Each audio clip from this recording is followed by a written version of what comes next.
Welcome to Reassure Me, a series that is here to attempt to reassure you. Today we're going to try and soothe your worried mind and heart to reassure you that your trauma is real. This is a heavier subject than usual, dear listener, so please make sure you are in a safe space and are in a good mental mindset to listen to this episode. You can always come back when you are ready, or if this might benefit you in some way. So if today is not the day, please journey elsewhere and come back next time. Now, dearest listener, I want to let you know a therapeutic wisdom. Almost all people who've experienced trauma, who are navigating their lives after a traumatic event or series of events, who are trying to process and recover and learn how to cope after deep suffering. Those who may still be navigating trauma and hardship right now. All of us, all of them, at some point doubt their experience. And they may have same or similar thoughts that cast doubt on the realness of what we are living through or have lived through. It may cast doubt in the belief of ourselves, of our reality. And whether this be because, unfortunately, others have gaslit us, lied to us, that others have made us feel guilty for the harm and suffering that we faced, that maybe we even have been blamed for that suffering. Whether this be because of other complex experiences and histories, these are all thoughts and doubts that we may navigate together. This can sound like, my experience was not bad enough to be called trauma, or others have it worse than me, so this can't be so bad. Did it really happen this way? Did I just misremember it? Is it trauma if I did something to supposedly deserve this? Am I exaggerating this? It isn't like other trauma I've heard of or seen, so mine isn't worth the same title or name. These are such common thoughts amongst those who have experienced suffering and trauma, so please know these thoughts and doubts are just that. They are not the truth. They are not evidence of our lived experiences, and they do not take away from our experiences.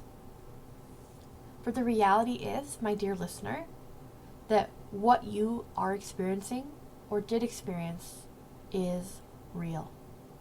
Your trauma is real. It doesn't matter what you could have done or should have done. It doesn't matter how you reacted or perhaps how you didn't react. It doesn't matter how bad it was or it wasn't, what you did or failed to do. It doesn't matter how long ago it was or how recent. It doesn't matter if you can't quite gauge if it is happening right now. It does not have to look a certain way. It does not take away from your lived experiences, from your truth.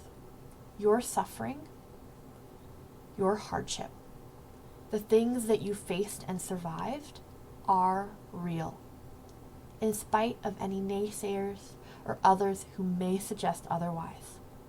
No matter what your unhelpful and doubts are, no matter what those thoughts might be telling you, what you experienced is definitively real. And I want to sit with you and recognize that. All trauma survivors have had similar thoughts, and all of yours and mine and our collective experiences are true and are real.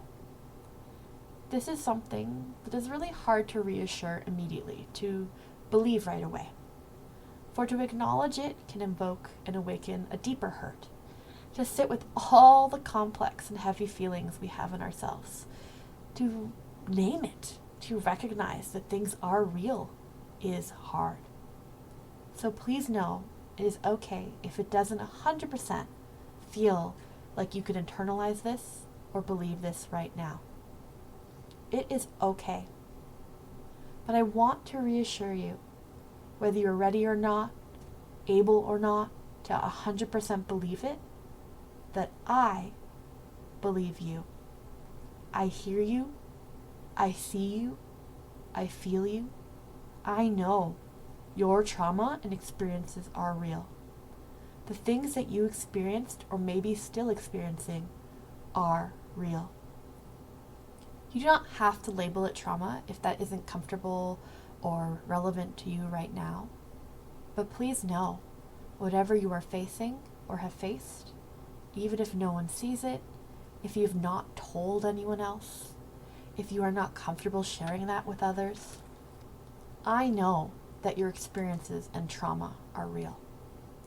Your body and mind and soul knows it to be true, even if we can't quite acknowledge that. I can hear the part of you that is shouting it to the skies, no matter what happens in the future, and no matter what happened in the past, what you experienced or are experiencing is and was not okay. It is not acceptable. It is not fair. And sincerely, none of these things should have happened. Your trauma is real, and you are still here. I think the hardest thing we have to face when we sit with and reassure ourselves of our lived truths is that it fucking hurts. It is hard to live with these experiences, to process them, to try and cope and heal and find a new shape or form of normalcy, to find peace and rest and move on from all of this, to navigate these experiences that will always be with us. But I want you to know that you are not alone in that. All of us have felt this way. We have fought invisible battles, cried so many tears it could fill the ocean, screamed so loudly it could shake the earth. And we are still here. We are still going. I know that an episode like this is challenging and may not solve or mend your head, your heart, or your mind. But I just want you to know that I truly, truly believe your trauma is real. And that I and so many others, whether we can see them or connect with them or not, are here with you, feeling your truth and our truths with you. No matter what, dear listener, your experience is real. You are valid. All your feelings are so unbelievably valid and welcome. All your tears and wails and sorrows and hurts are welcome. You are allowed to exist in this moment and simply recognize that you are here and that nothing can change that truth. Your trauma, your hardships are and have always been real. I want to take a moment to encourage you to soothe yourself in some way after this episode ends. To hug a plushie, a loved one, to curl up in your bed, to cry, to hydrate, to write, to yell, to listen to a song that mends your heart, to cope in some way that nourishes you and might ground you. Healing isn't linear. Healing is messy. Healing is ongoing. And even talking about this and listening to this and processing this can be potentially part of that process, and honestly can also be tiring. So be kind to yourself. Humans so readily navigate the same doubts and fears. We share the same worries about our trauma and hardships, and you all deserve compassion and peace. I hope you can rest and nurture yourself, weary listener. I am thankful you are here right now, and I thank you for listening.